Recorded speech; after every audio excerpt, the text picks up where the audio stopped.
Aquellos eran años turbulentos y asombrados. Había olor a pólvora en el aire y las monedas de oro rodaban sobre las mesas de mármol del Café Colón. Se bailaba el foxtrot y el teatro de revista expulsaba una opereta y una zarzuela que solo la gente del viejo régimen se empeñaba en recordar. Un grupo de jóvenes había llegado a los puestos públicos y desde ahí hablaba por primera vez de la técnica. Las palabras sobre el problema agrario eran nuevas entonces, y nuevo también el lenguaje sobre las conquistas obreras.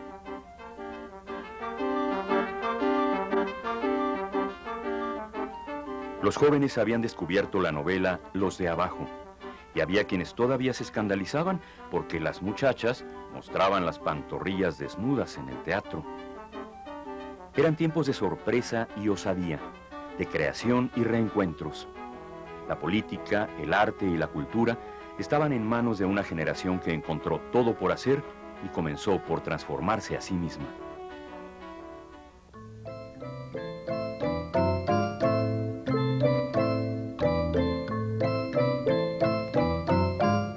Ágil, con la destreza natural de un rito cotidiano, la muchacha desplaza como en cama vegetal la vibración del agua. Su pequeña embarcación florida se acerca a la trajinera que transporta paseantes citadinos. Bajo el ala del sombrero, la mirada furtiva ve a su igual que sin embargo ya no es la misma. Por una mujer ladina. Ve esos rizos, el listón que contiene la negra cabellera, las cejas delineadas, el colorete enrojeciendo las mejillas. La muchacha moderna, provinciana que era. Que no me puedo arrancar. Las veredas del agua, el Xochimilco mítico y estrictamente anfibio, el de los agüejotes tutelares, ha dejado de ser confín del mundo y es paisaje y complemento, referencia de una identidad que hemos venido transformando.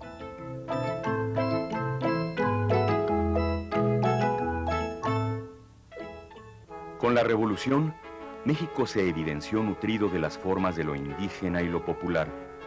La arquitectura y el paisaje, las danzas y la artesanía sirvieron de ejemplo entonces al nuevo arte nacionalista. En 1923, el pintor Adolfo Bess Mogart, a petición de José Vasconcelos, hizo un manual de dibujo que se repartió masivamente en las escuelas. En el método se abandonan los cánones europeos de formas, modelos y armonías, y se promueven, en cambio, motivos tomados del incipiente conocimiento arqueológico de los aztecas y los mayas y de la artesanía del país. Entre los ilustradores del manual se encontraba un joven que habría de personificar al artista formado en la trama profunda de lo mexicano, el chamaco Covarrubias.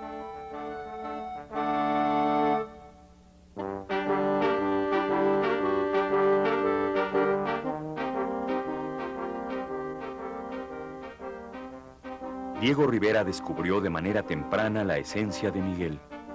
La germinación de la simiente en la naturaleza de Covarrubias fue rapidísima. Se hizo en México. En el arte de Covarrubias no hay tragedia sangrienta. Es todo ironía, sin mal humor. Humor que es joven y claro. Plástica que es precisa y determinada. Miguel tiene las mejores cualidades de los jóvenes. Pero quienes ahora no vean en Covarrubias más que al joven de talento, dueño del placer de vivir, andan equivocados. Pues él ha recogido todo lo disperso que hay en nosotros para injertarlo en el árbol enraizado en tierra nuestra, para que crezca y dé flores y frutos nuevos.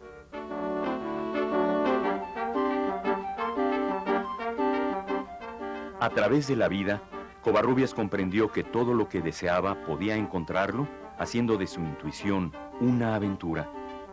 Su oficio fue el asombro, y sus hallazgos ofrecen la riqueza expresiva de lo humano.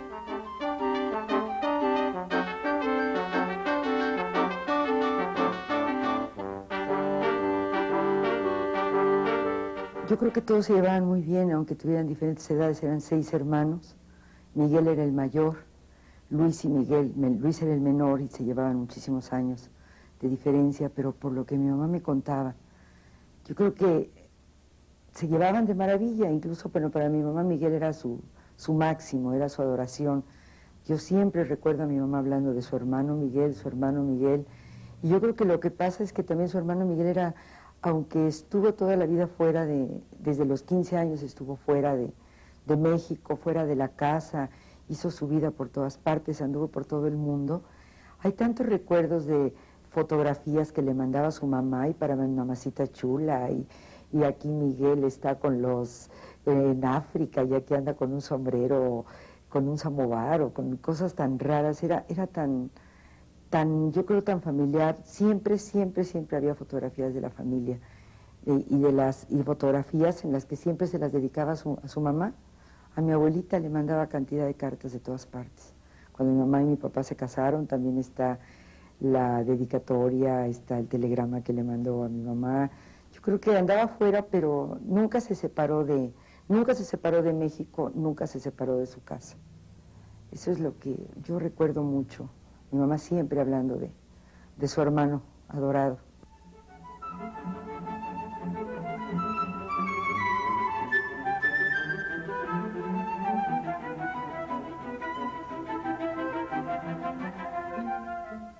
Eran los tiempos del fulgor obregonista.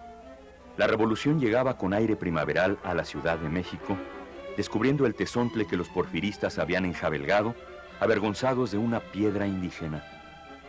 Todavía la calle de Madero se parecía a la de Plateros, pero ya los tejanos se mezclaban con los bombines agonizantes y las medias empezaban a cobrar importancia en los escaparates y en las piernas de las muchachas.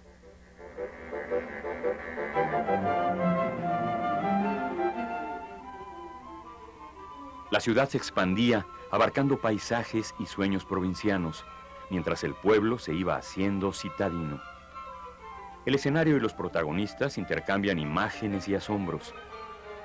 Por entonces, regresan al país Diego Rivera, Siqueiros, Montenegro y Rodríguez Lozano.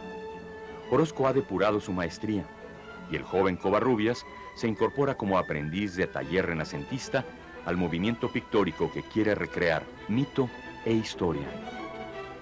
Estaban en la esquina de Cuba y Chile, que antes fue Manrique y Cuba fue Medinas, a la mano derecha.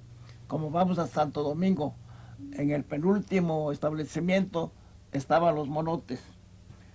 Se llamaban así, monotes, porque los supuestos críticos de arte, en este caso de pintura, los tontos de aquel tiempo, los vanos, los necios, llamaban a esto monos. Y a la pintura de Diego, de Clemente, de David, le llamaban monos.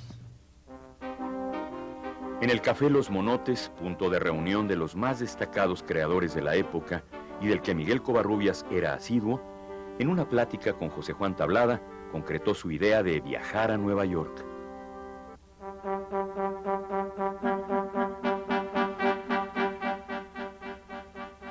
En 1923, y gracias a que José Juan Tablada le facilita un empleo en el consulado mexicano, Covarrubias se instala en Nueva York.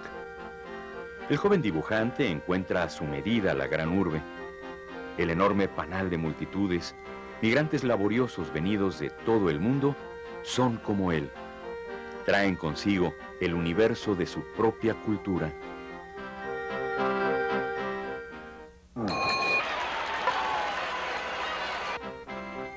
Con todo, Nueva York es seducción, cartel de novedades y espectáculo que se sublima frívolo bajo las luces de potentes reflectores.